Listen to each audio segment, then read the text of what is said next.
Hi everybody.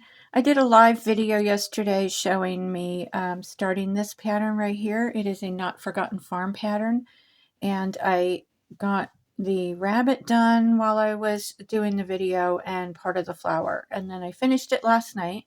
So now I'm going to show you how I fully finished it. What I did on the back is trim the excess weaver's cloth off, and then I cut little sections so that it would lay to the back better. Then I put a dab of hot glue, actually a line of hot glue just like right along those edges. I do not do the hot glue out here because that's where I'm going to hand stitch. So I only do it on here. So this is just going to be a table mat, and I'm going to use this wool as the backing. So I'm placing it here, and then I'm going to use my pins and pin it on there.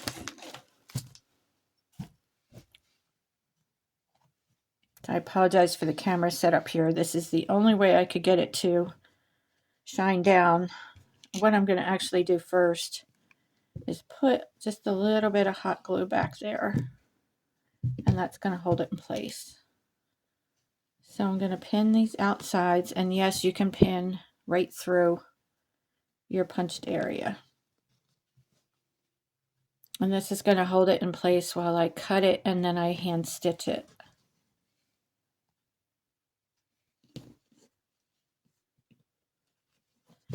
Okay, so that is now pinned, and I'm going to cut it, and I'm going to cut right up to where I punched at, right up to the edge of the project here.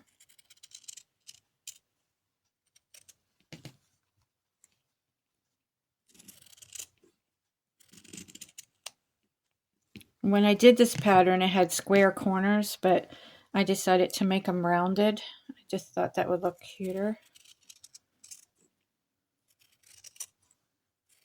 And this excess wool that I'm trimming off, if you do this and you don't want to throw out those scraps, you can use them to stuff little pillows with.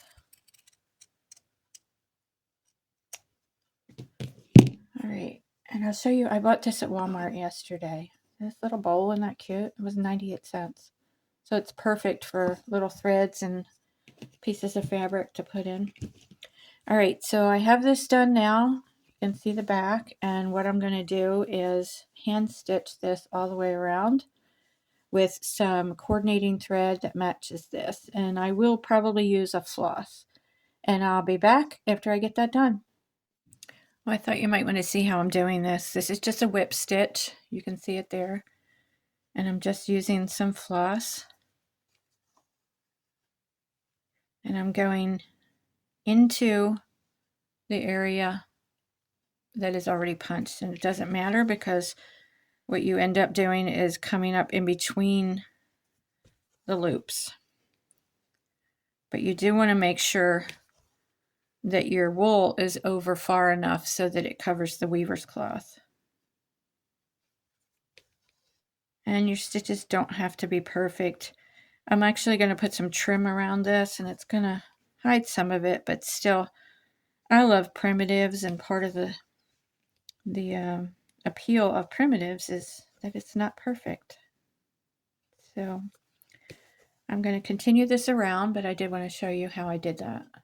All right, I have decided to use this rickrack. It's coffee stained, and it's going to be very tedious, but I think it's going to look cute when it's done. So what I'm going to do is have it just sticking out that much. Let me put some white underneath it so you can see it better. I just put a little dab of glue on there to hold it in place, but so that's what it will look like. I think that'll look cute. And even though it's going to be laying down on a plaid fabric, later on I may decide to put this on a board or mount it on something else, and so I can still do that. I'll just glue on the back, but this is how the back looks after I sewed it. So I'm going to just hot glue this with very carefully, and it's just going to be half on the fabric and half off the fabric. And I'm just going to do a little tiny bit at a time.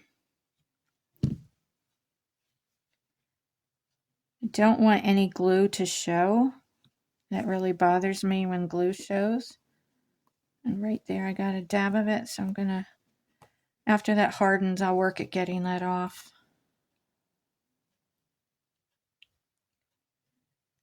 So this is how I'm doing this, and I will finish going around and then show you when it's done. But so far, that's what it looks like. Okay, it is all done. I'll put the white behind it again so you can see it. And some areas may come out a little further than others, and that's okay because, like I said, it's primitive, and that gives you a lot more leeway. So that's the front. That's the back. I do need to put my label on here, but I was going to use this just as a mat on my spring display, but I have come up with something completely different while I was doing this. I thought of something else. So I'm going to put this on something, and then I'll show you what it looks like. Okay, so here is what I did with it. This is my cabinet that you see behind me when I'm doing my videos, the one that my father made. So there's the cabinet. And this is now part of that display. I may move it out to my spring display, but I am going to leave it when it's not spring even. I will put it here, and I'll show you what's in here. This is my spools of thread that you can use for punch needle. It's kind of like a wool. It's what came with the original punch needles that came out. I forget what they were called. But anyway, it's just a glass jar, and I just glued it on there. And I'll show you everything else on here. So this big jar here just has scraps of wool and yarn in it. Sorry. That top is bags of scraps of wool for rug hooking. But it's just a big jar that I got at a yard sale. And then I have this one that has thread in it. So this yarn I use for rug punch with Oxford punch. And then this you can use for punch needle. Or also, I've used it a lot for wool applique. And this I bought many years ago. And let me see if I can... No, there's no information on it. I thought it used to have a tag on it. But I bought it at a craft show many years ago. And then this thing I bought at a yard sale for $3. I probably should distress it. And this I made. This is a Teresa's Primitive Treasures pattern. So that is how I finished that. I'm very happy with it, and I really like it there. But I may move it to my spring display temporarily. So everybody, happy stitching, happy punching, and have a blessed day. Don't forget to hit the thumbs up and watch some of my other videos. Bye.